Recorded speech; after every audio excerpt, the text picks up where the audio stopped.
Welcome to my channel জ্যোতির্ময় গল্প Facebook, জ্যোতির্ময় গল্প YouTube. হ্যাঁ বন্ধুরা, আজকে চলে আসলাম আমার রান্নার মেনু নিয়ে। সকাল সকাল আসতে একটু দেরি হয়ে গেছে, সকাল হয়নি, এখন 12:30 বেজে গেছে, রান্না দিয়ে চলে এসেছি। কী রান্না করছি দেখো, মাছের এই যে কাতলা মাছ, আমরা 3জন মানুষ 3টে মাছ নিয়েছি, আর দুটো ভাজা খাবে, আর 2-3টে ঝোলে করেছি।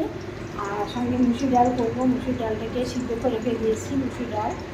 আর এদিকে মাছের ঝোলের জন্য আলু কেটে সিদ্ধ করে মানে ভাপিয়ে রেখে দিয়েছি, আলুটাকে আলু নিয়ে প্রথমে তরকারি সিদ্ধ করে রেখে দিই, মানে ভাপিয়ে নিই। আর সেই সঙ্গে পেঁয়াজটা কাটলাম, এই যে দেখো পেঁয়াজ কাটলাম, আর ওই দেখো আদা বাটা, আর এই দেখো রসুন বাটা। এই যে মাছের ঝোলটা করবো। এদিকে লঙ্কা ভাজা দিতে হবে, রাখালে মাছ ভাজা একটু খেতে গেলে লঙ্কা ভাজা লাগিয়ে গেল।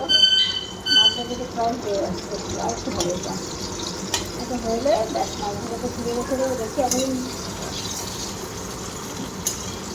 রেখে আমি এর ভিতরে মাছের ঝোল করতে পারি। এদিকে বেগুনটা আমার হয়ে গেছে, বেগুন বাটিটা কোথায় রাখলাম, এই যে বেগুনের বাটিটা রেখেছি, ধুয়ে রেখেছি।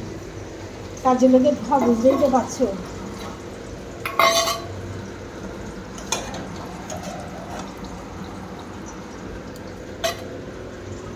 বেগুন ভেজে হয়ে গেছে।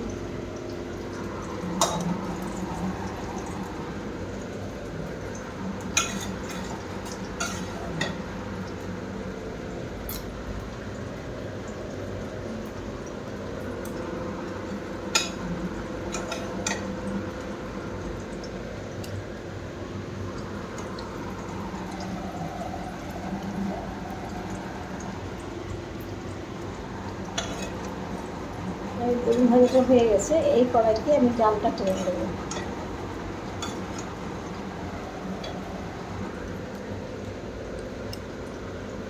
এই কড়াইতে আমি ডাল করে দেবো, আর এদিকে মাছ ভাজা আমার হয়ে গেছে। মাছ ভাজার তুলি বাটি নিই, কাজে লোকের ধরা তো, প্রত্যেকটা বাসনকে দিয়ে নিই জানো।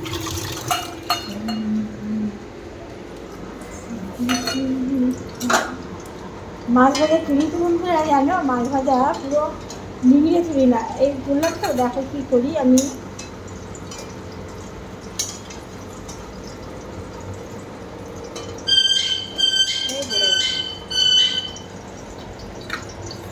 এই তুললাম, এবার কী করে দেখো, এই যে তেলটা না, একটু তেল নিয়ে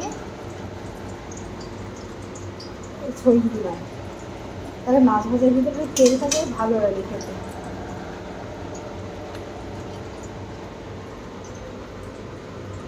ঠিক আছে, মাছ ভাজাও হয়ে গেল,